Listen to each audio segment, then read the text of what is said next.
saludo muy cordial y muy afectuoso a todos los socios y las socias del Club Cocherito. Volvemos a pisar nuestra sede del Casco Viejo y retomamos las actividades que teníamos programadas en el mes de marzo y que, como bien sabéis, tuvimos que suspender.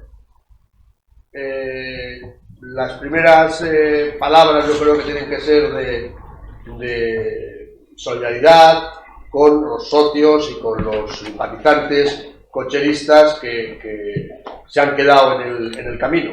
Un recuerdo para todos ellos y nuestra solidaridad y nuestro apoyo para sus familias.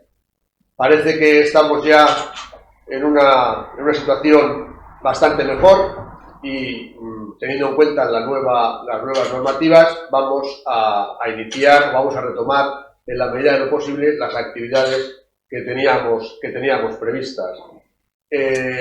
Suspendimos la conferencia de Rafael Peralta que estaba para el día 10 de marzo, que se llamaba el centenario de Joselito el Gallo, vida y tauromaquia de José Gómez Ortega, y la siguiente actividad que teníamos era una charla sobre las Biblias del gallismo el día 26 de marzo, que es el coloquio que vamos a grabar hoy en la sede del club. Y bueno, pues agradeceros a todos la fidelidad que habéis tenido siguiendo los coloquios que hemos ido reponiendo en el Cocherito TV y comunicaros también que estamos ya trabajando de cara a que en agosto, aunque no haya corridas generales, pues que el Club Cocherito esté presente como siempre lo ha estado. Estamos ya trabajando con la revista y bueno, pues pensando a ver qué actividades o qué cosas podemos hacer adaptados a la situación. Sin más, os dejo ya con nuestros invitados, el coordinador Rafael Ferrer y Carlos Arangure y Pablo Martínez Arratina, que van a dar paso ahora ya a este primer coloquio desde el Club Cocherito. Adelante cuando queráis. Muchas gracias, Sabino. Muchas gracias por prestaros y por vuestra disposición para hacer este coloquio, este nuevo coloquio. Bueno, muchas gracias, Sabino, por tus palabras y por tu presentación. Sabino ya lo ha dicho, el primer damnificado de esta situación a nivel del Club Cocherito fue el coloquio que teníamos con Rafael Peralta sobre Joselito el Gallo. No se os escapa a ninguno de los aficionados que este año es el centenario de Joselito y teníamos pensado en el club hacer una serie de coloquios y bueno, ya veremos cuántos podemos recuperar y cuántos no. De momento, en este formato extraño de coloquio a puerta cerrada, pues arrancamos con uno que teníamos previsto y que tiene la ventaja de que al hacerse con espadas locales, pues no necesita que venga gente de fuera y se puede realizar con la nueva normativa de desplazamientos que se permiten, ¿no? El título de este coloquio es Las Biblias del gallismo. ¿Por qué este título? El otro día, con motivo del centenario, la víspera del centenario, el catedrático Andrés Amorós publicó una tercera en el ABC, en el que, citando a Antonio Burgos, que a su vez parafraseaba a Juan Belmonte, porque Juan Belmonte ya sabéis que decía muy a menudo en los últimos años de su vida que Joselito le ganó la partida definitivamente en Talavera. Y Andrés Amorós el otro día, en su tercera sobre el centenario de Gallito, rescataba una frase de Antonio Burgos que decía que lo contrario, decía Belmonte le ganó la partida definitivamente a Gallito en Alianza Editorial. Hacía alusión, como no, al famoso libro Juan Belmonte, Matador de Toros, su vida y sus hazañas, escrito por el gran periodista español de la época de los años 30, Manuel Chávez Nogales.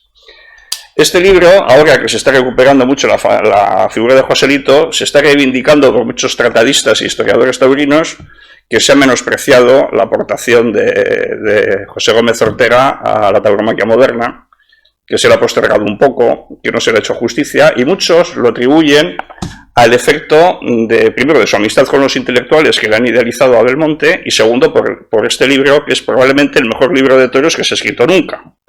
Algunos dicen incluso que es la mejor biografía en lengua castellana que se ha escrito en el siglo XX, sea de toros o de cualquier otra cosa. El peso de este libro, digamos, que es el que hace que Antonio Burgos diga que Joselito ha quedado en un segundo plano con relación a su compañero y amigo y rival Juan Belmonte. Pero, sin embargo, sí que se han escrito libros por buenas plumas con la intención de glorificar o de ensalzar o de reivindicar la figura de Gallito. Y por eso elegimos dos de ellos, que pensamos que pueden ser los más representativos, y les hemos agrupado genéricamente con este título de las Biblias del gallismo, y vamos a analizar si realmente estos libros reivindicativos de José Gómez Ortega consiguen su objetivo, si se pueden comparar o no. Todas las comparaciones son odiosas, pero es inevitable en este caso, con el de Chávez Nogales, y bueno, a ver qué efectos puede tener estos libros en la figura de si responden a reivindicar, si reivindican de manera adecuada o no la figura de José Gómez Ortega. Y para hablar de ellos, tenemos en primer lugar, nos va a hablar del libro de José Bergamín, que ya presento los libros. El primero es el arte de Birli Birloque de José Bergamín, publicado en 1930, y nos va a hablar de él Pablo Martínez Zarracina. Pablo, los que sois de Bilbao, que estáis viendo este coloquio desde vuestras casas en Bilbao, ya sabéis de sobra quién es. Es un columnista del Correo que ha ido ganando cada vez más protagonismo hasta que el punto de que cada 6 días a la semana llena la última página del periódico con sus ingeniosos escritos sobre la actualidad. También ejerce de crítica literaria, lo cual va a venir al pelo para el tema de hoy, porque es un escritor muy literario, José Bergamín, no como Corrochano, el autor del otro libro, que es más bien un crítico taurino. Dice Pablo que Pablo tiene un libro publicado de hace unos años en el cual en la solapa viene el semblante biográfico de un escritor más corto y al mismo tiempo más completo que he leído yo en mi vida. Pablo Martínez Zarracina nació en Bilbao, es de Bilbao y vive en Bilbao. Y punto. Y ya te doy por presentado con esto.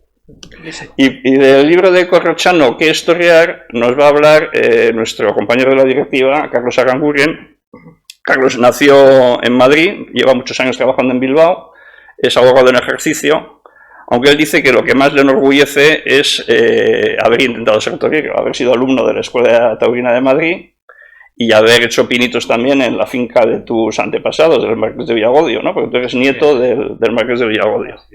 Ha toreado en esa finca como aficionado práctico y también ha hecho algunos pinitos en sus intentos de ser torero en plazas de talanqueras, tengo entendido. Y bueno, pues sin más presentaciones, le cedo ya la palabra a Pablo para que nos hable del arte de Birli Birloque de José Bergamín. Pues gracias, Rafael, muchas gracias a todos, gracias al club por invitarme otra vez, es un placer siempre venir aquí. Estaba pensando ahora, bueno, primero que la nota esa biográfica no es que yo esté loco, es que en la editorial hay un libro anterior de Iñaki Uriarte, los diarios de Iñaki Uriarte, que es amigo mío, y su nota es: Iñaki Uriarte nació en Nueva York, es de San Sebastián y vive en Bilbao.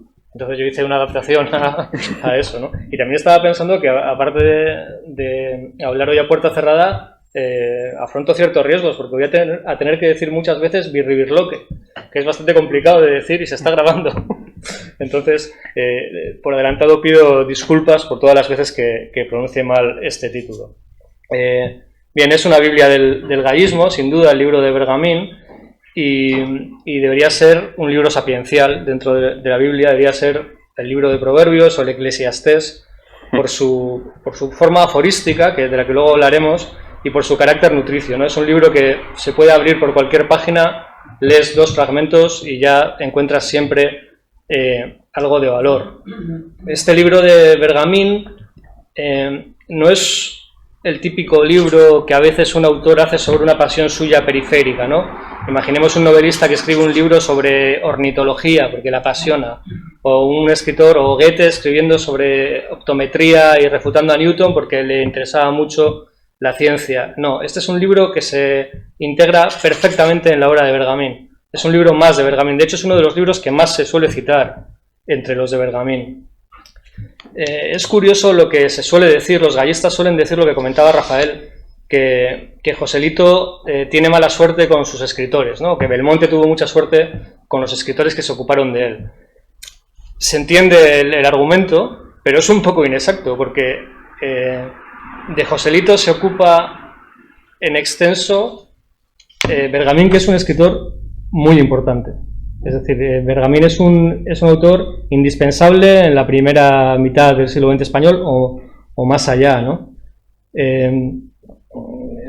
Lo veremos, pero es decir, Bergamín en el 82 no gana el Cervantes porque en la última ronda deliberativa Octavio Paz interviene por motivos más bien políticos y se lo acaban dando a Luis Rosales. Es decir, podría ser un premio Cervantes perfectamente Bergamín. Otro detalle que nos habla de la importancia de Bergamín. Solo hay una persona que aparece en las dos imágenes probablemente más icónicas de las primeras décadas de la literatura española en el siglo XX. Las imágenes son el cuadro de Gutiérrez Solana de la tertulia del Café de Pombo de Ramón Gómez de la Serna. Aparece Ramón rodeado de escritores y de artistas. La otra imagen es, evidentemente, la foto de la generación del 27 en el Ateneo de Sevilla en diciembre del 27, durante el homenaje a Góngora, que es un poco el acto fundacional de esa generación. Bien, Bergamín está en los dos sitios.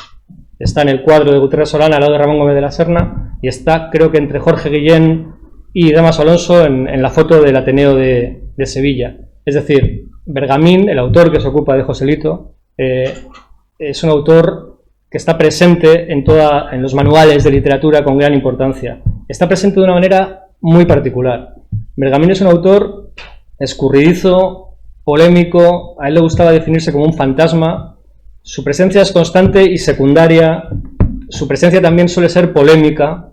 No es casualidad que los dos maestros que se le suelen atribuir a Bergamín sean, por un lado, Unamuno, que es el autor con el que se relaciona con razón constantemente. Él fue discípulo de Unamuno, amigo de Unamuno, y el otro es Juan Ramón Jiménez. Juan Ramón y Unamuno son dos escritores de temperamento bastante combativo, y como digo, son sus dos maestros. La propia biografía de Bergamín es combativa. En la guerra su editor Pepe Esteban dijo que hizo la guerra como un exaltado. Fue al exilio en el 39, volvió en el 58 y le volvieron a echar del país, lo cual tiene mérito irse al exilio 2 veces.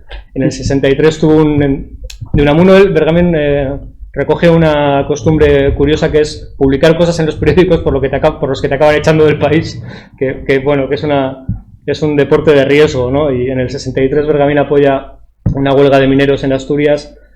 Fraga Iribarne le señala, Torcuato Luca en el ABC escribe algún artículo incendiario y acaba volviendo al exilio en el 70. Un último detalle del carácter polémico y contradictorio de Bergamín. Bueno, tan contradictorio que era católico y comunista. Bergamín, que es un intelectual, es del 27 por cronología, digamos, pero él es un epígono del 98 clarísimo. Uno de los temas de Bergamín es España. Cuando sale El arte de Birlibirloque, Azorín publica un artículo en el ABC que se titula España : Bergamín. Bueno, pues España : Bergamín acaba, como quizás recuerden, viviendo en San Sebastián, frecuentando círculos de la izquierda Berchale y siendo enterrado en Fuenterrabía porque no quiso dar sus huesos a tierra española. Pues este autor tan fundamental en nuestra tradición, tan polémico, contradictorio, publica en 1930 El arte de Birlibirloque. Es su segundo libro. El primero, El cohete y la estrella, apareció en las famosas ediciones de la revista Índice, que dirigía Juan Ramón, y el siguiente, La cabeza a pájaros. Compondrán esos tres libros un bloque que son los libros iniciales de aforismos de Bergamín. Como digo, este libro es uno de los más citados de Bergamín y está integrado perfectamente en su trayectoria literaria. El título, evidentemente, hace referencia a la magia, ¿no? Por arte de Birlibirloque pasa algo inexplicable, mágico.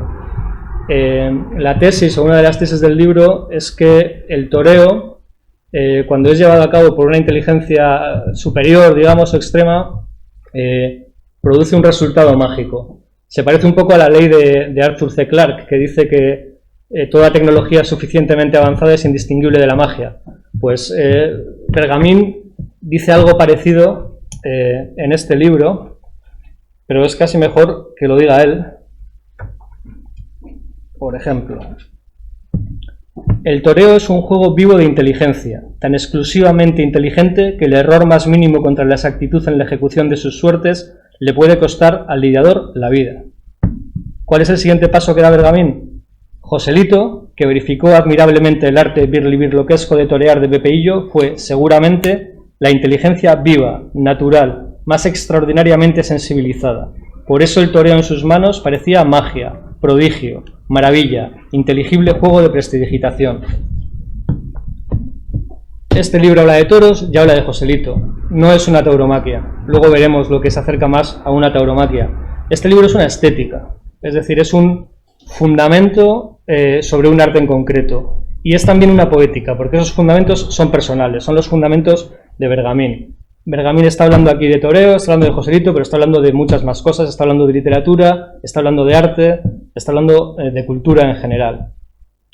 Este es un libro de aforismos, como decimos, o de epigramas. El fragmento es un libro breve, aunque este volumen que ven recoge más títulos taurinos de Bergamín.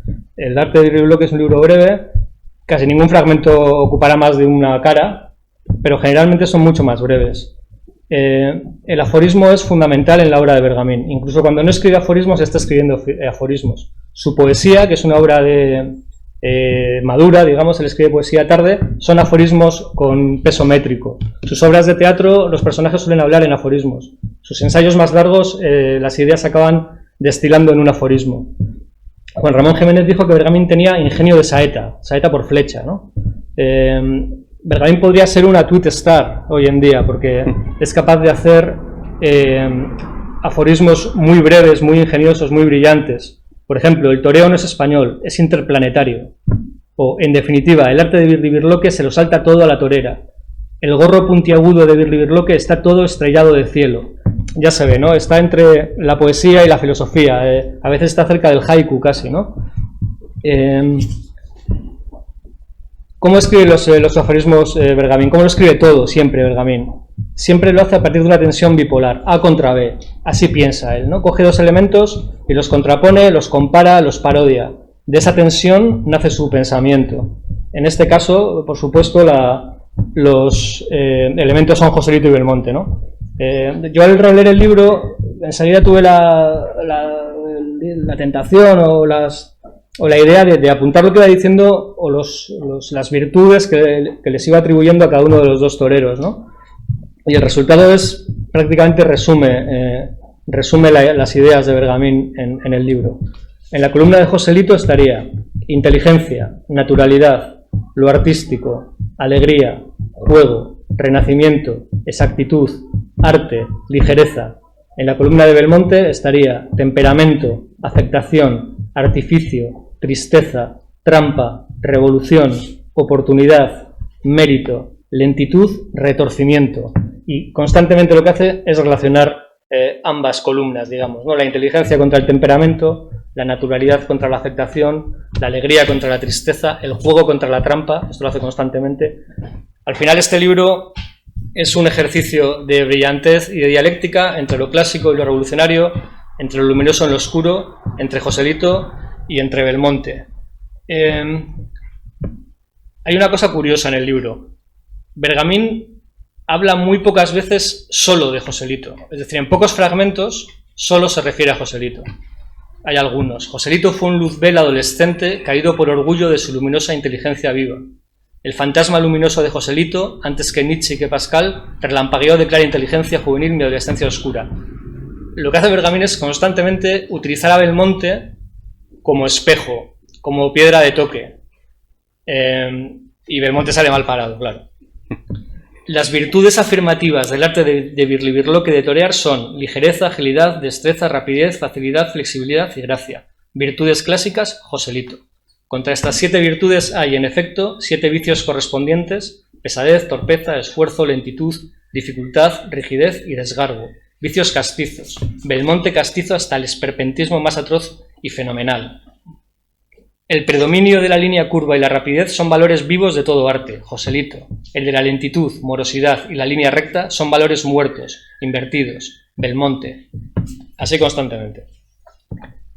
Y la presencia de Belmonte es tal en el libro que cuando ya aparece solo Belmonte, la paliza es descomunal. Por ejemplo, ¿era Belmonte con el traje plata un torero o era la armadura de Carlos V? Lo más lamentable de Belmonte es que toreó siempre a la funerala, muy despacio y torcido.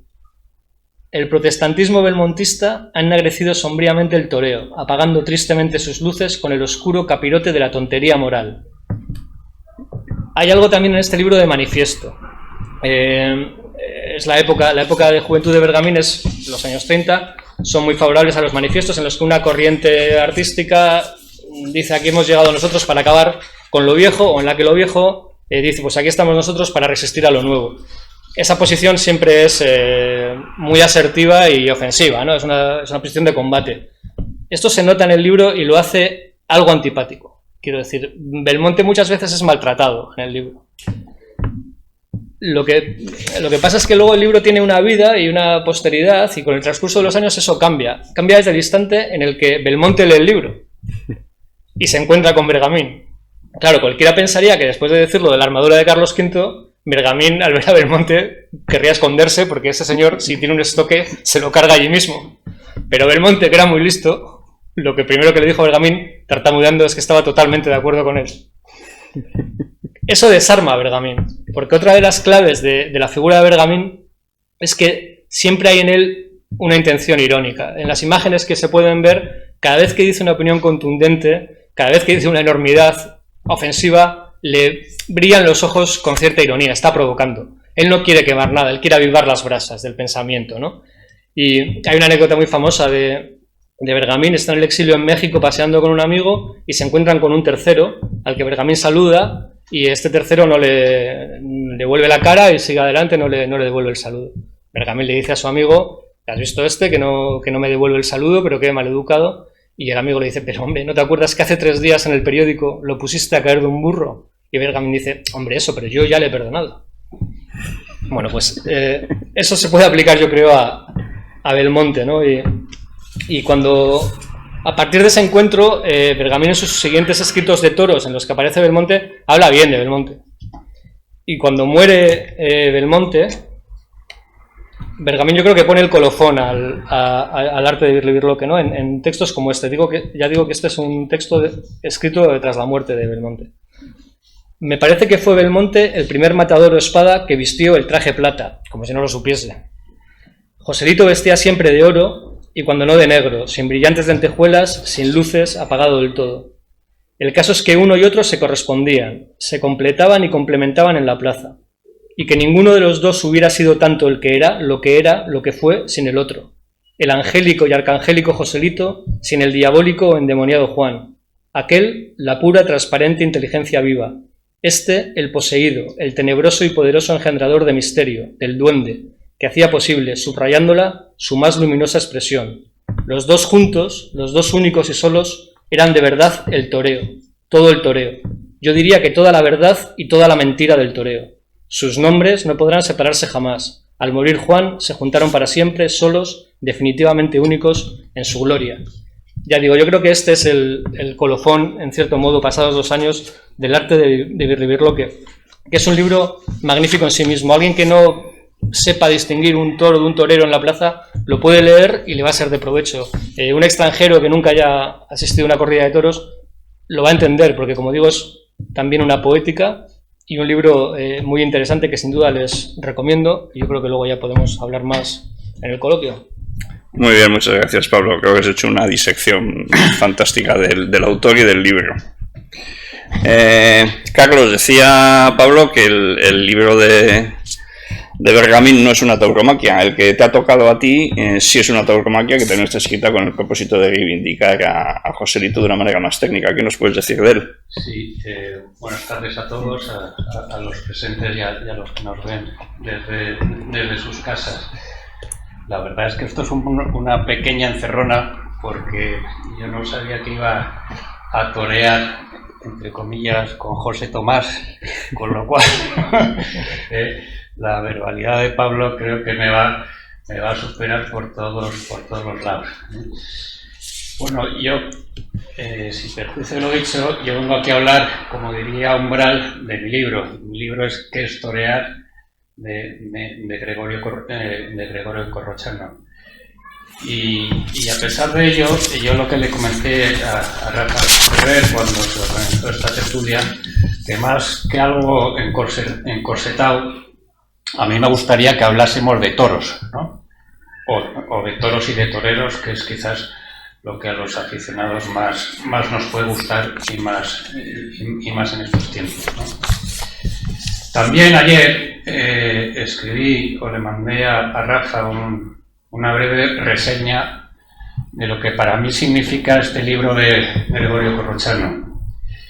Y me vais a permitir que la lea, El libro ¿Qué es torear? De Gregorio Corrochano es de los imprescindibles de cualquiera que se autodenomine aficionado a la fiesta de los toros.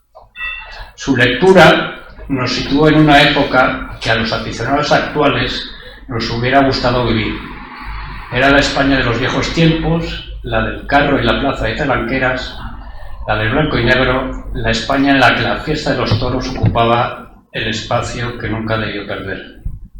Que es torear desgrana una serie de reflexiones sobre lo taurino y la tauromaquia que, a pesar de los años, son de plena aplicación en la actualidad y, a su vez, quizás por esto, sea lo más curioso, son estas reflexiones las que nos permiten entender el porqué de la tauromaquia actual, sus razones, sus cánones y sus reglas, con la pena para el lector aficionado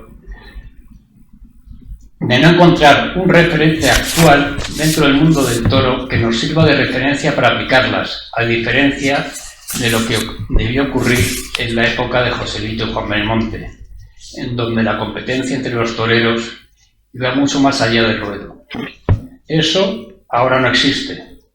Los toreros se han quitado importancia y por eso, junto a otras muchas cosas más, el cataclismo taurino de la actualidad. En cualquier caso, un libro altamente recomendable, al menos para soñar. Cuando leí el libro, lo había leído hace años, porque considero que hay 3 libros imprescindibles en la biblioteca de cualquier taurino, que son los 3 que tenemos aquí encima de la mesa: El arte de Birlibirloque, Juan Belmonte de Manuel Chávez Navales y este de ¿Qué es torear? Y cuando lees este libro, el de Gregorio Corrochano, a mí en mis pensamientos sí me situaba o me hacía soñar en lo que era la tauromaquia de los otros tiempos, ¿no? La tauromaquia que muchos de nosotros aprendimos de la mano de nuestros abuelos, ¿no? Que hago aquí un paréntesis para rememorar a los abuelos de muchos de nosotros, que curiosamente a los taurinos son los abuelos y no los padres los que nos enseñaron el mundo de los toros. Y también cuando leí este libro he reflexionado mucho sobre una cuestión: ¿quién o cuál de los toreros actuales ocuparía el puesto de Joselito? Y en paralelo también pensaba, ¿quién de los toreros actuales puede ocupar el puesto de Belmonte? Y así como, y es una opinión absolutamente personal, Belmonte lo puedo asimilar, si queremos más, a lo que podría ser un Morante de la Puebla, en Joselito no he encontrado paralelismo. Y algunos me dirán, no, bueno, por su riqueza, por su tauromaquia, por sus años, pues a lo mejor Enrique Ponce, pero yo creo que no. Y en una opinión también absolutamente personal, y luego de esto podemos hablar, podemos debatir, siempre he pensado que Joselito es la base de la tauromaquia. Pero esta tauromaquia tiene cuatro pilares en los que no está Joselito. La tauromaquia moderna, que para mí son Belmonte, Manolete, Paco Ojeda y José Tomás. Y Joselito es la base de todos ellos beben de Joselito, pero como hemos anunciado antes, Joselito queda desaparecido. No se sabe por qué, es un torero de muy poco conocimiento general. Los que somos aficionados a los toros sí podemos conocer a Joselito, pero los que no son aficionados a los toros, nadie sabe quién es Joselito. Nadie sabe de la importancia de Joselito, porque todo lo que supone Joselito acordémonos de la edad en la que muere. Porque muere en plena juventud, creo que eran 24 años. 25. 25 años. Y en los pocos años es de los que más torea, o el que más torea, es el que más acerca la tauromaquia al pueblo, lleva a la Monumental de Sevilla, hoy desaparecida. La tauromaquia se hace generalista para lo que es el pueblo, y sin embargo Joselito ha quedado fuera de lo que somos los aficionados, digamos, que tenemos una vocación especial o específica por esta fiesta tan maravillosa. Queda aparte, queda diluido, quizás, como habéis dicho, por la personalidad de Belmonte o por el libro de Chávez Nogales sobre Belmonte, ¿no? Y esa falta de referencia en la actualidad de Joselito es lo que a mí pues más me puede entristecer, ¿no? ¿Cómo es que no hay un torero? Quizás porque los genios son irrepetibles, ¿no? Pero ¿cómo es que no ha habido ningún otro torero capaz de ocupar o de revolucionar la tauromaquia como lo hizo Joselito? Aparte de esto, que son opiniones personales, como tengo que hablar de mi libro, sí considero que es un libro imprescindible, que merece la pena leer y releer cada cierto tiempo. Y hago una última reflexión. Es curioso como en este libro se tratan cosas que si nos leemos hoy la revista Aplausos o el 6 Toro 6 o el Mundo Toro, son de plena actualidad en las revistas taurinas. No sé, el tema de la puya, el tema del tamaño del toro, el tema de cruzarse o no cruzarse, y por lo tanto pues es un libro genuinamente actual. Y ahora, si queréis, pues abrimos una especie de debate o... Muy bien, muchas gracias, Carlos. Tú diriges, Rafa. Me estoy abriendo la botella porque pensaba que ibas a seguir hablando del libro. Bueno, han salido cosas suficientes para que os haga un par de preguntas o para que las hagáis entre vosotros primero, si queréis, no sé. Ataca.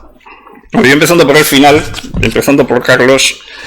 Hay un gallista convencido que tiene un blog, que no sé si algunos seguiréis, La Razón Incorpórea, José Morente, que vino aquí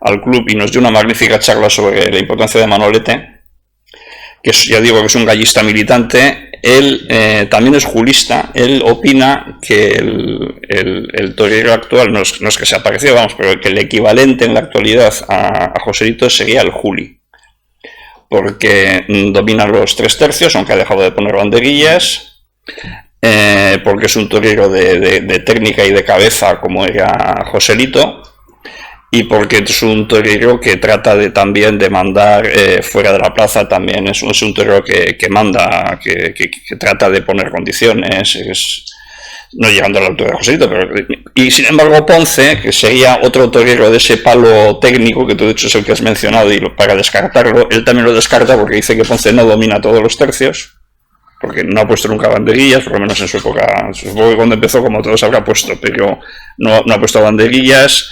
Es un estoqueador, vamos a decirlo, predicativamente deficiente o irregular, por lo menos. A veces hemos sido grandes estocadas, alguna de ellas en Bilbao, como cuento en mi libro también, pero bueno. No es un torero que Joselito era el torero total, dominaba todos los tercios, salvo tal vez en la espada dicen que bajaba un poco, pero el torero total. Ponce sobre todo un muletero. Y además es un torero que no ha mantenido esa ambición para la importancia que ha tenido en cuanto al número de corridas toreadas y tal, de mandar fuera, como si parece que un poco sí que ha hecho el juli, ¿no? Entonces, ¿tú qué opinas de esa comparación con el juli? Pues mira, yo creo que tenemos un problema. Tenemos el problema que ninguno de nosotros hemos visto en directo a Joselito, y yo creo que hay algún vídeo, pero de esos de blanco y negro y a cámara rápida, ¿no? Con lo cual es muy difícil testar lo que significaba para la visual, que es al final la tauromaquia es un arte visual, lo que significaba Joselito en el ruedo. Yo creo que el Juli evidentemente es de los toreros más completos que ha habido no solo actual, sino posiblemente en los años 70, en los años 80, en los años 70, en los años 60. Pero yo la pega que tengo con los toreros actuales es su falta de trascendencia en la opinión pública generalizada. Y me da a entender que eso no pasó con Joselito. O sea, yo creo que el ciudadano de la calle en la época de Joselito y Belmonte hablaban de toros y hablaban de Joselito y Belmonte y se pegaban y peleaban entre ellos. Y muy posiblemente no todos ellos iban a los toros. Yo no sé si ahora los chavales de instituto saben quién es el Juli, a pesar de sus 23 o 24 o 25 años de carrera taurina. Y sí es cierto que el Juli torea muy bien. Para mí, cada vez torea mejor. Ha evolucionado hacia ese toreo mexicano mucho más lento, de mano mucho más baja. Quizás le falla también, como a Ponce, del estoque. Y es un gran torero. ¿Que tiene la trascendencia de Joselito? Lo cierto es que a la fecha no hay ningún referente biográfico de Julián López el Juli, ¿no? Bueno, sí, sigue en activo. Hay uno, creo que lo escribió él. Hay un libro que escribió él. No, yo creo que hacemos un poco de trampa, porque nosotros no hemos llegado a ver a Joselito con 20 y tantos años de alternativa, con 30 y tantos años de alternativa, rico y cansado del público, y no sabríamos cómo habría sido ese Joselito, pero sí es cierto que el Juli, cuando tiene 17 años, era una cosa asombrosa, ¿no? De sabiduría innata, y el Juli en aquella época sí tuvo, evidentemente no es comparable, pero sí fue un fenómeno social. Correcto. Cuando era joven, ¿eh? Claro, lo que es que el Juli es un viejo matador al que las aficiones han cansado de ver y estamos cansados de criticar y tal, y a Joselito no le dio tiempo, ¿no? Pero yo me acuerdo que el Juli en Bilbao se le hizo un homenaje en el Arriaga. ¿Os acordáis? Y se llenó el Arriaga, y yo de las únicas veces que he tenido problemas para encontrar tickets en Bilbao, yo creo que ha sido el Juli, ¿no? El último que ha llenado la plaza de no hay billetes. Entonces, claro, hay que pensar en aquel Juli de 17 años que era una cosa asombrosa, ¿no? Y hablando y también volviendo a lo que has dicho, y el equivalente a Belmonte, así que podría ser Morgante, y eso me recuerda algo que a mí me parece... Bueno, yo estoy muy contento de haberte ido a hablar de que Bergamín es contradictorio, porque tengo que decir que no sé si leo mal, pero leo mucho, este libro me ha desconcertado totalmente y no he entendido nada. O sea, lo digo, o sea, es un libro que me ha producido una cierta sensación de no ser demasiado inteligente.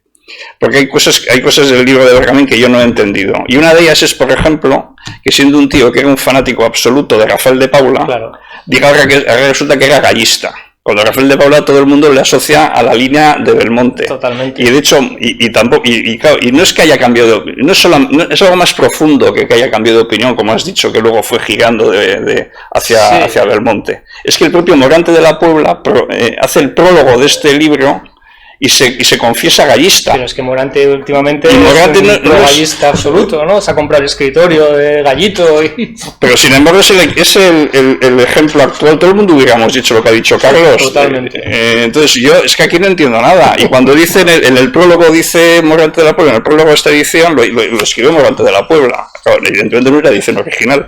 Pero esta edición... El prólogo es una locura. Dice que el toreo es más apolíneo que dionisíaco, pero el toreo de Morante es más dionisíaco que apolíneo. Totalmente dionisíaco, y el de Rafael de Paula es directamente demoníaco.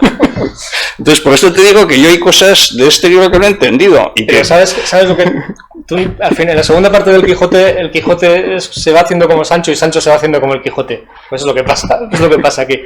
Pero es verdad, es decir... Bergamín es solo le hace un libro a otro torero, que es a Rafael de Paula, que es la antítesis, ¿no? Bueno... Era discípulo de Unamuno, ¿no? Unamuno era muy contradictorio. Totalmente, ¿no? Y también los aforismos siempre tienen algo de fuego de artificio, ¿no? Bergamín dice que los aforismos no tienen que ser ciertos, tienen que ser certeros. Muchas veces tiene algo de juego de ingenio.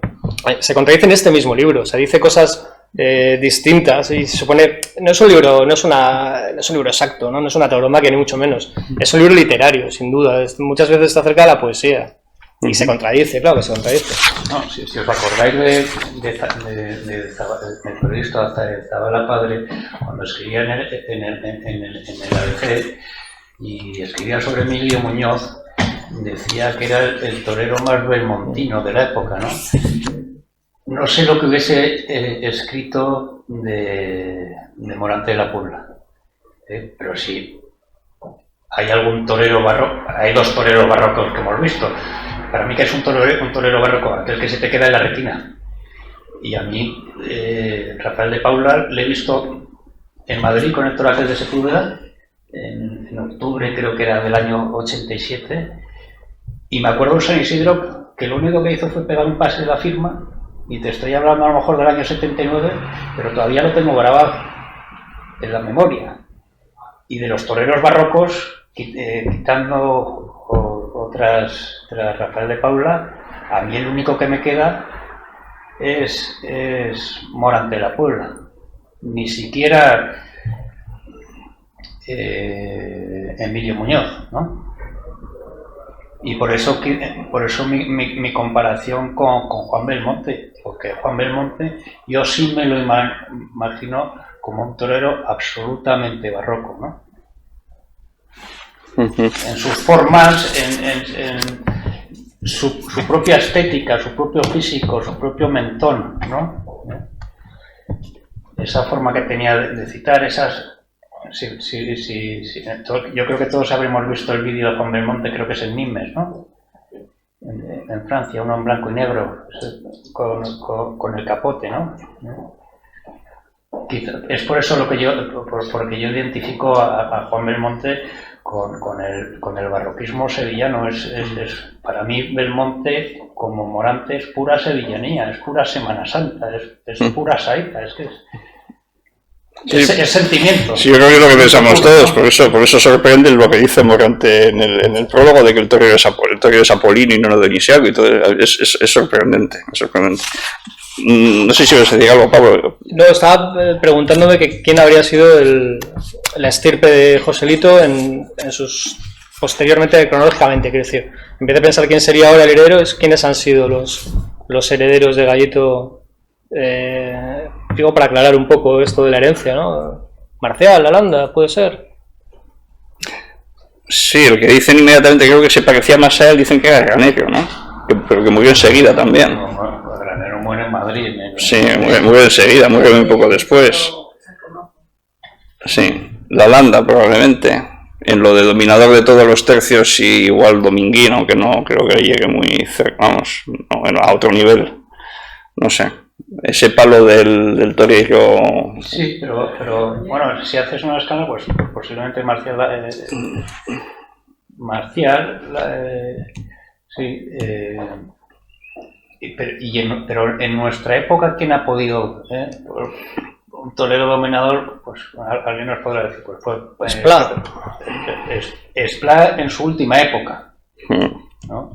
Esplá en su última época. No sé. A mí me gusta mucho ahora Ferrera, que para mí es el sustituto de Esplá. Pero también se está barrocando... Que se está barrocando quizá en demasía, ¿no? Demasiado afectado. Yo me he acordado mucho de este último Ferrera leyendo el libro de Bergamín, y no paga bien. Y, o sea, cuando habla de los gestos exagerados, sí, y de... Sí, porque Ferrera es muy impostado a veces, ¿no? Sí, yo le encuentro un poco impostado. Encontró una tauromaquia de demasiado ensueño, ¿no? Sí, yo cuando le vi en San Isidro el año pasado, estamos yendo un poco del tema, sí, pero yo cuando le vi en San Isidro el año pasado me quedé con ganas de verle en Bilbao, porque como dice Rafael de Pablo, el Espíritu Santo no sale en televisión. Los toros hay que verlos en vivo. Y yo me quedó la duda viéndolo por televisión, ¿esto es real o es impostado? Esto lo tengo que ver en la plaza. Yo tenía muchas ganas de ver la Ferrera en Bilbao y le salió un toro, vamos, no se le vio, no llegamos a ver, a verlo en plenitud, ese ya no estuvo tal. Oye, pero volviendo a los libros, yo tengo una pequeña teoría personal, un poco de provocación, no es que esté muy pensada, sobre ambos libros, y es que yo creo...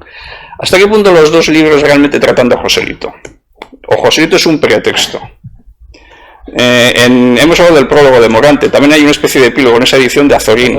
Azorín dice que este libro es, que si le quitas todo lo que tiene, vamos, que podrías, aunque hable de toros, que es realmente un tratado podría ser un tratado de literatura también. Sí.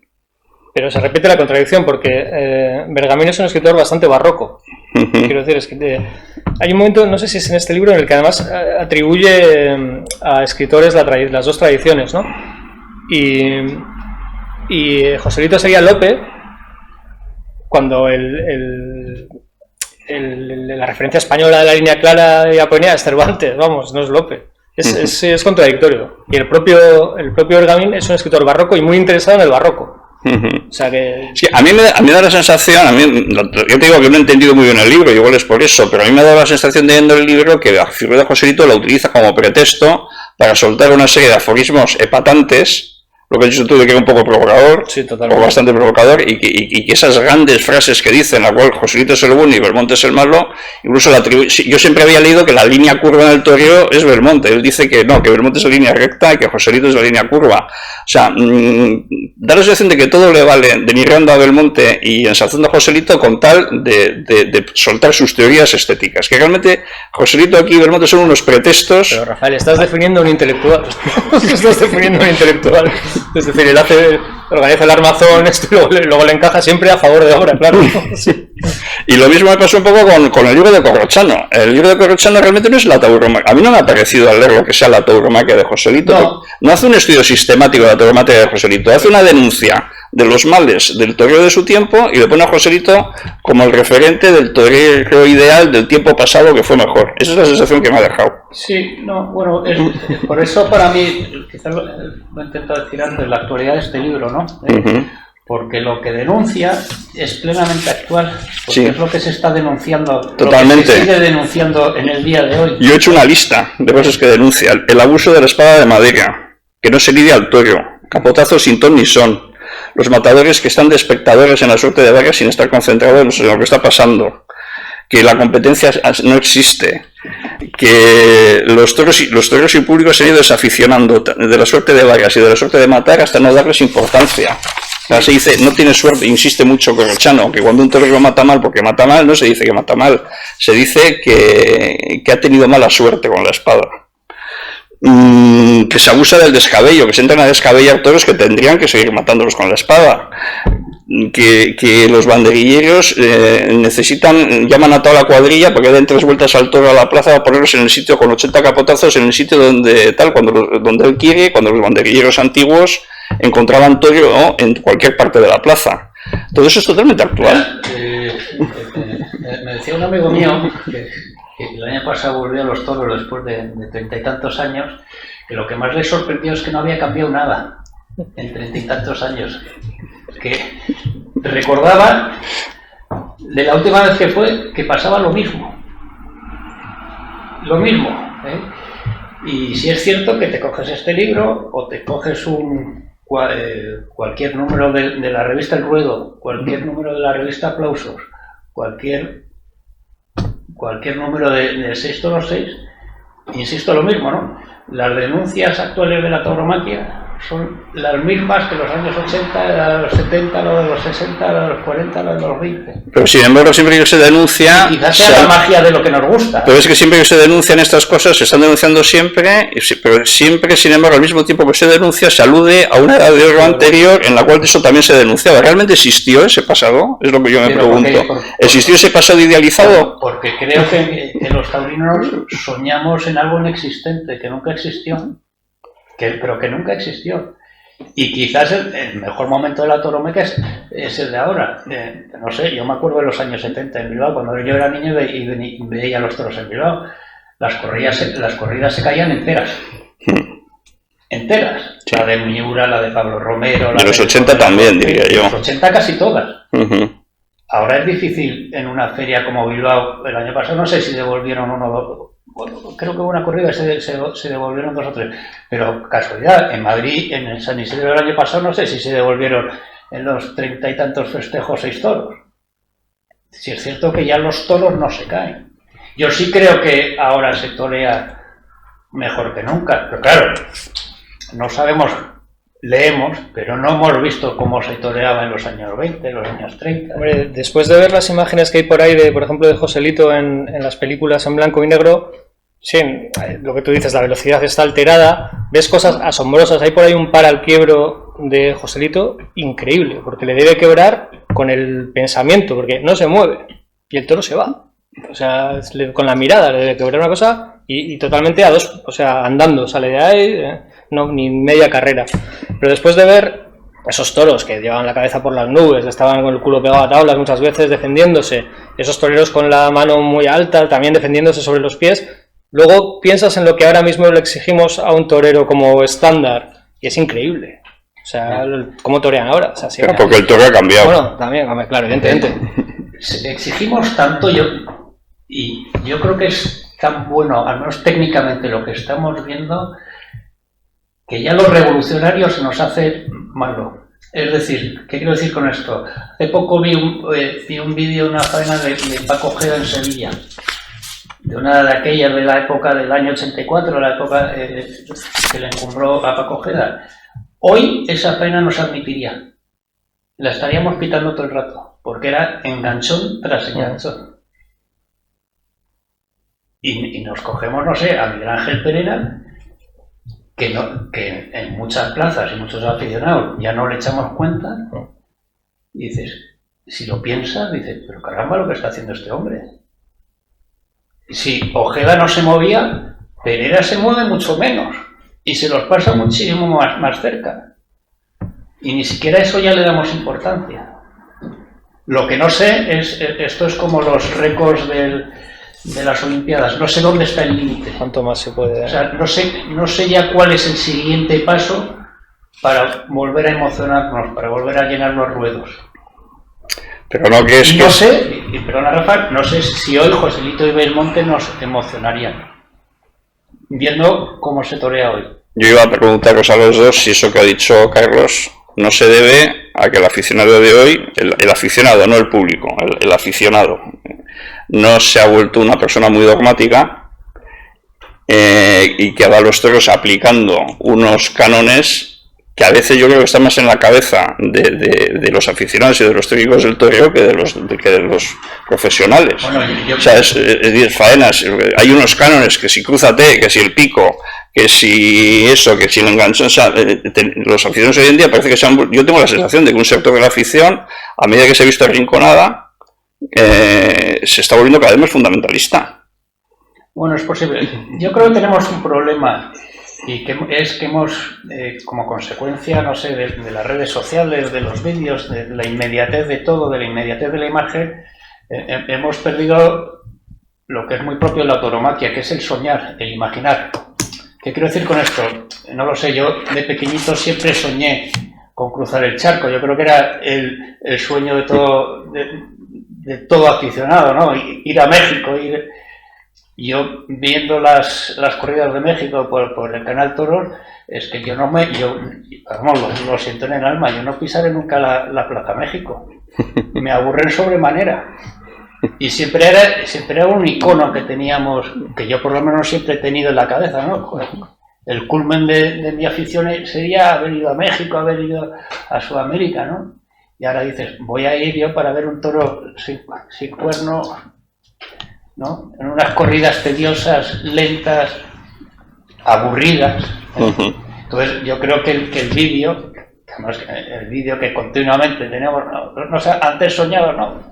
Leías, yo leía el ABC en Madrid y le leías a Vicente Zavala y soñabas con las crónicas de los toreros en las fallas o en Sevilla, porque nunca las veías, solo te quedaba soñar. Eso nos lleva al debate que hay también abierto de si no hay una sobreexplotación de la televisión, si no se retransmiten demasiadas ferias completas y eso le está quitando mucha...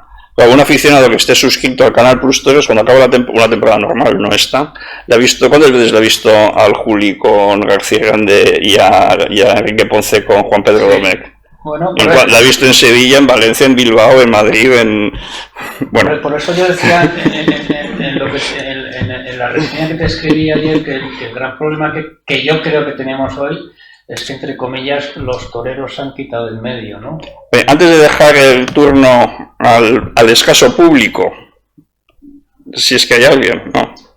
Bueno, el escaso público, aclaro, cuando decidimos hacer este coloquio a puerta cerrada, hubo 3 o 4 compañeros de la directiva que se brindaron a venir para que no tuviéramos la frialdad de hablar a una sala vacía, y entonces, bueno, pues aquí están 4 personas de público. Entonces, yo quería hacer 2 preguntas rápidas.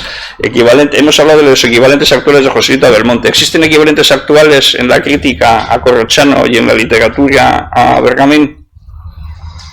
En la literatura, quizás, bueno, hay escritores aficionados que escriben sobre toros de gran importancia, como puede ser Vargas Llosa o Sabater, que son aficionados, pero en la literatura española de los últimos años hay algún proyecto taurino con firmas de primerísimo nivel, como la revista Quites de Valencia, que ha tenido 2 épocas, y que en su época de los 80 en Quites firmaban pues desde Rafael Sánchez Ferlosio hasta Benítez Reyes, Carlos Marzal, en fin, primeras figuras. Ferlosio, que luego devino en antitaurino furibundo, un poco como Bergamín. Ferlosio fue un devoto de Rafael Ortega, por ejemplo, tiene artículos sobre Rafael Ortega muy elogiosos, ¿no? Sí hay escritores que les gustan los toros. No sé si alguno podría escribir un libro ahora sobre Morante, pues probablemente sí, ¿no? Y tendría su circulación. Yo lo copiaría. Morante es un escritor, es un torero que se relaciona con intelectuales y esas cosas, ¿no? ¿Y críticos como, tú supongo que seguirías a algunos críticos como Corrochano tenemos hoy en día? Pues no lo sé. Yo sí echo de menos el crítico de culto, como había antes, ¿no? ¿Cuántos aficionados compraban el País, ¿no? Por leer la crónica de toros?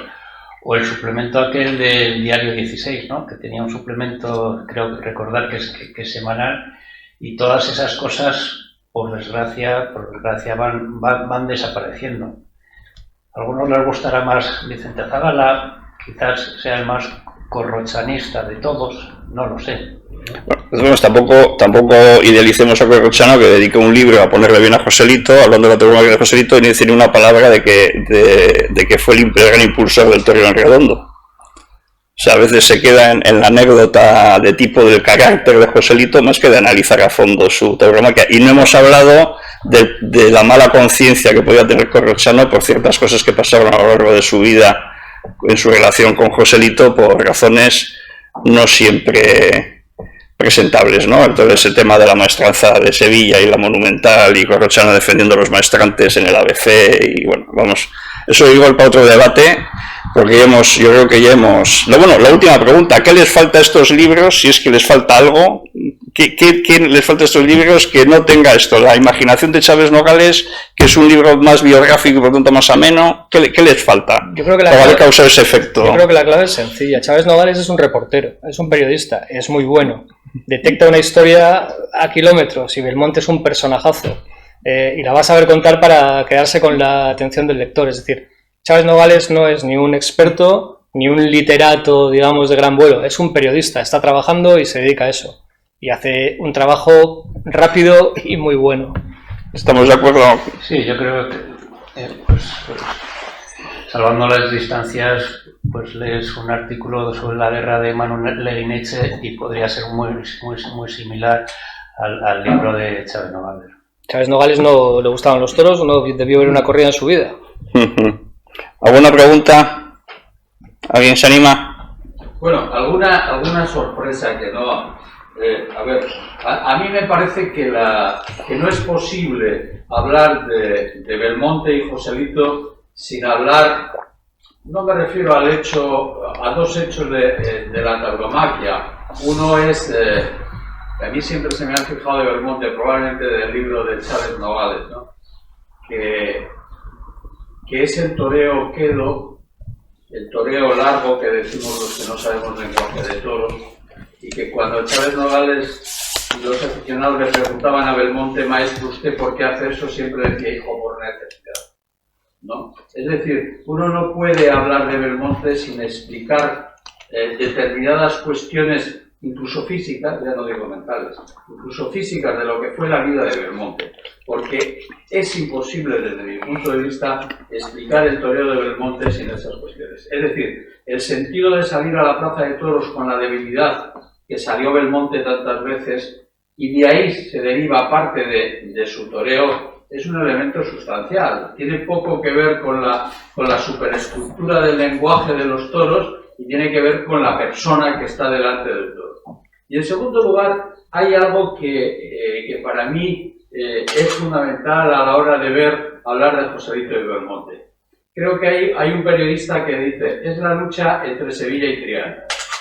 Es decir, hay un fenómeno que yo lo veo de lejos, pero que lo veo, que es el fenómeno sevillano.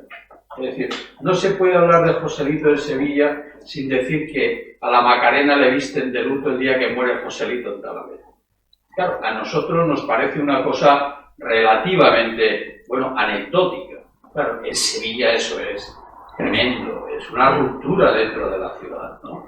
Es un personaje realmente que tiene tantas aristas, en el sentido positivo del término, que fue revolucionario en lo que fue la organización de los toros en su época y que luego dominaba todas las suertes, ¿no? Yo creo que ahí está la ventaja de Joselito sobre Belmonte. Es decir, él domina, yo no lo he visto, lo poco que hemos visto era lo que citaba Carlos de la película de blanco y negro que torea con el capote, y verdaderamente lo de Joselito, lo poco que hay es muy malo. Lo poco que haya visto yo, por lo menos, es muy malo porque es muy rápido, tiene cambiado el metraje o como se llame, lo tiene cambiado. Entonces no te da, por lo menos para mí, no lo significa suficiente. Por lo tanto, yo creo que esa es una clave fundamental, la pelea que se transmite a través de la prensa en un lugar donde no llega más información, tú lo contabas de alguna manera, Carlos, donde no llega más información que lo de los periódicos, que llega muy tarde y muy lejos, y es la pelea. No hay ese exceso de imagen como podemos tener ahora. Eran dos genios puestos que además la gente los veía, pero además circulaban. Hoy día eso es imposible. Hoy día los tenemos todos. Puedes parar la imagen, puedes hacerlo a cámara lenta. Es otra época, es otro fenómeno y sobre todo es otro fenómeno de comunicación completamente distinto. Yo creo que ahí es donde está la diferencia. Desde luego yo no estaría jamás de acuerdo de que el torero que hace el preámbulo o el prólogo al libro de Bergamín pueda ser alguna de las comparaciones que habéis hecho, ¿no? Es decir, en ninguno de los casos. Es más, me sorprende mucho del personaje de Bergamín.